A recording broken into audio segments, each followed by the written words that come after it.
Hello, everybody. I'm Matthew Brune here for Go 24/7, and I'm coming to you all about 10:42 p.m. on Wednesday, March 2nd, for an instant reaction video up on our YouTube channel. I thought about doing this live, but at the same time, I already know what like all the comments and everything would be, and about the referees and whatnot, which is understandable after the game that we just witnessed. But I'm usually not someone that blames referees for losses, so I kind of just try to look at everything else. And there was plenty of everything else in this game. This game had everything. This game was a lot of fun from a neutral perspective. Obviously, if you're a fan of either team, this is, ripping your hair out either way. But an incredible environment in Bud Walton Arena. LSU goes in there, 5.5 point underdogs, and puts up just an incredible fight. And it was a fight that I wasn't sure that they were capable of. And I think that's where we can start, just in a macro sense, in talking in generalities. LSU to this point, and when we talked to Will Wade, earlier, or no, damn, last week, I don't even know when it was. When we talked to him earlier in the week, it was, this team kind of has to find their swagger, kind of has to find their footing again. And after the Missouri loss, the Missouri win, that's when it settled in. And that's when it started to like click for this team, Wade said. And this is could be the turning point for this team moving forward, because we saw what Arkansas did to Kentucky. I mean, I watched it. It was an incredible basketball game. Kentucky threw everything they had at them. Arkansas held them off at home. Great win for Arkansas. Arkansas has been arguably the hottest team in the country. JD Note has been one of the best players in the country. Amude has been a fantastic player. Williams is really good. Like, they're hitting their stride. And LSU to go in there and, in my opinion, be the better team says a lot about what this team can be in the coming weeks. And that's all that matters, right? At this point, this Arkansas loss in the big picture doesn't have real significance, right? It's not going to change LSU. It might bump LSU up, like, seating wise, like in the eyes of the committee. Like, if the committee watched this game, they're not leaving that game like, oh, see, LSU should drop from a 6 to a 7. I told y'all. No, no, no. That's not how they're approaching this. They're looking at this game like, okay, LSU just hung with Arkansas.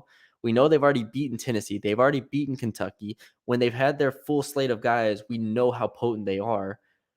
This is a team we have to take more serious now, in my opinion. That's just how I'm looking at it, or how I think that they are looking at it. But if you when you get down to the nitty gritty of the actual game, there's so many different aspects of it. And I want to start with how LSU guarded JD Note, because JD Note is one of the best players in the country. He's phenomenal. And LSU holds him to 3 of 12 shooting, with 4 turnovers, 5 assists in 39 minutes. They blitzed him. They changed up their screen coverages. They were just super active on him. And it shows what LSU can do to teams that maybe aren't shooting at a high clip, or maybe are a little more one-dimensional, because I don't want to say Arkansas is one-dimensional, but they definitely rely on Note and Amude to create a lot of their shots. I mean, they took 28 of their 54 shots. They can just take them out the game. And I think we saw that in the non-conference season too, right? When they go against mid-majors and they go against guys like Wake Forest or Penn State, they can just take teams out of their game.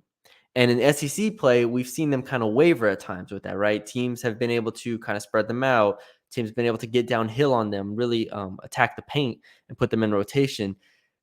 This, along with the Missouri first half, I mean, this is as good as LSU's looked since Pinson went down.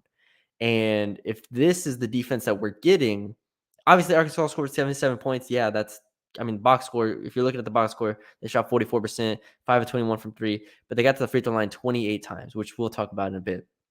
But defensively, I think just the activity level that LSU played with is what they needed to win this game on the road. Like, they came out in the second half and they punched Arkansas in the face. You don't just do that by happenstance. You do that because you're a really, really good defense. And that's what this team is.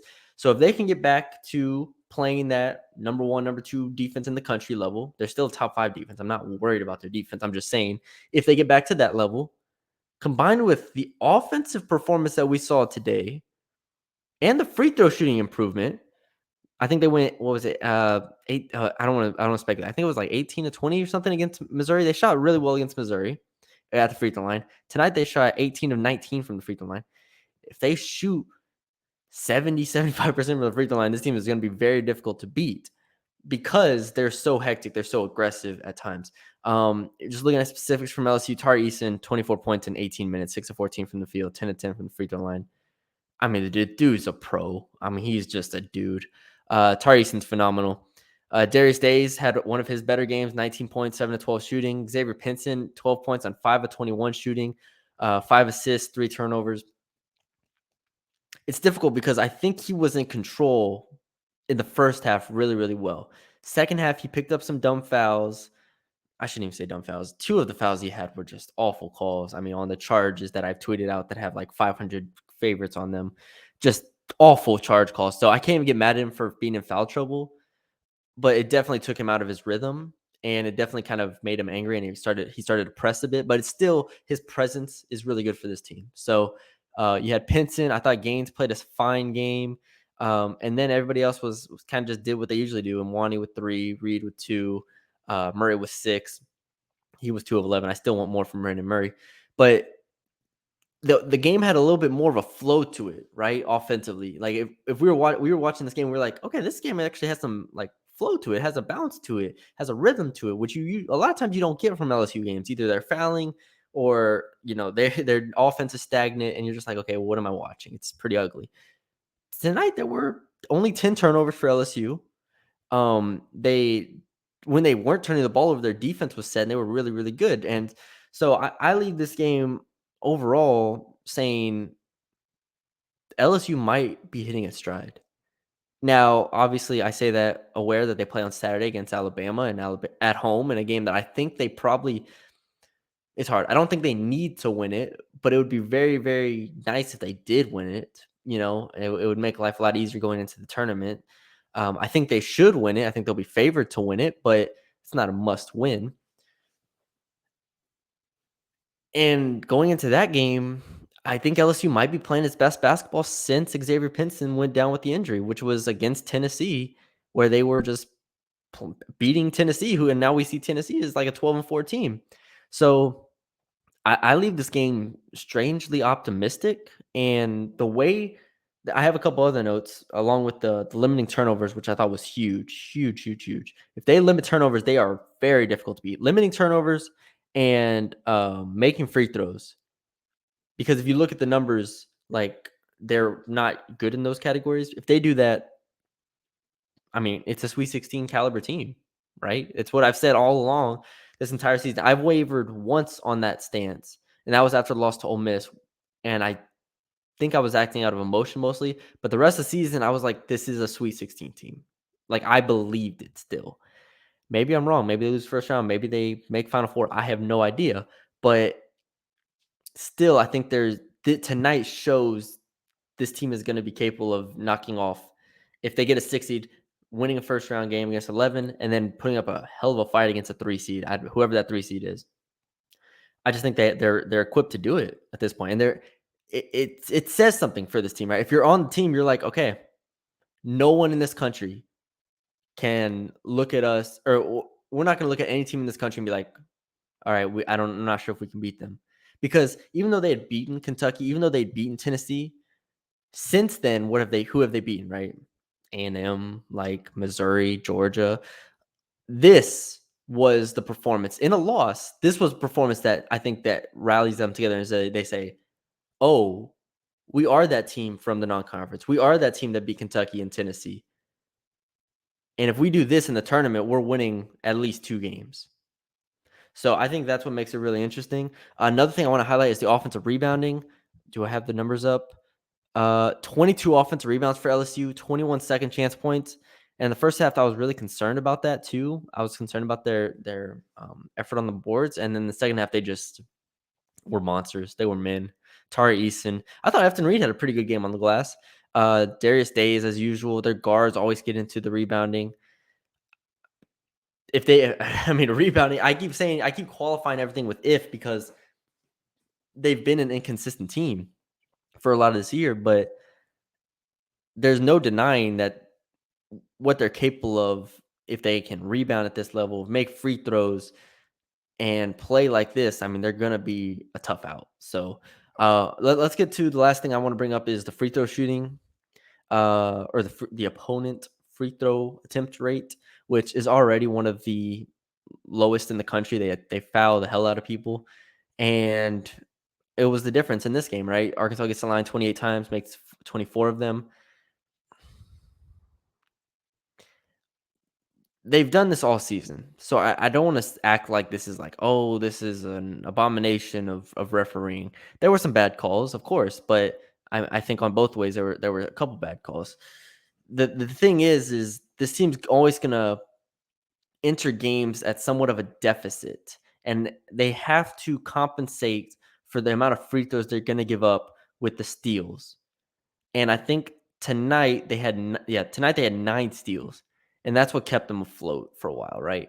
If you're able to manufacture, let's see, how many points off turnovers did they have? Um, a second chance. They had 13 points off turnovers. I think you would want even more from that. Like, if you can get 15 to 20 points off turnovers, that kind of negates and that allows you to foul a little bit more. At the end of the day, the fouling is going to put you in position where Tari Eason fouls out, Monty Wilkins fouls out, Efton Reed has 4, Xavier Pinson has 4. So there's more collateral damage than just the straight free throws for steals that I brought up earlier. But that's kind of where you see it at, is in order for the fouls to be worth it, because it's not going away. They're not going to stop fouling. They haven't stopped fouling all season. We're in the last game of the regular season. They're not changing. But in order for it to be worth it, they have to get steals. You just have to. And you have to get points off turnovers. And you have to be able to turn those opportunities into extra possessions, which they did to a degree tonight. So it is a concern because foul trouble is ultimately this team's Achilles heel, putting teams on the free throw line and getting themselves in foul trouble. But there are ways to mitigate it to a degree. It is, or at least make it reasonable, right? At least explain it. So I think it's going to be interesting moving forward. I mean, the Alabama game has significance because I think a win probably locks them into a 6 at this point. Like, I really just, unless, barring them going on a run in the conference tournament, push them to a 5. If they lose in like the first round of the SEC tournament and lose to Alabama, they could drop to a 7. I could see that for sure. But I think at this point, again, assuming they just play to their standard and they play with some consistency against Alabama, I think they win the game. And I think we're looking at this team like, okay, let's go. Let's go. It's tournament time, right? And I'm not trying to like be the one that's ahead on this. That's just really how I feel. This loss and this performance gives me hope that they've turned the corner. Maybe I'll look back on this and laugh at myself in 2 weeks if they go on and just don't win another game all year. But like, who knows? Who really knows anything with this team at this point? As long as they're healthy and they have a shot, I think they're a really dangerous team. So I will end it there. Thank you all for joining me on this quick reaction episode. You can follow me on Twitter right here at Brune _. Follow us on Twitter at Go247. Check out the site at Go247.com. And yeah, we'll talk to y'all later.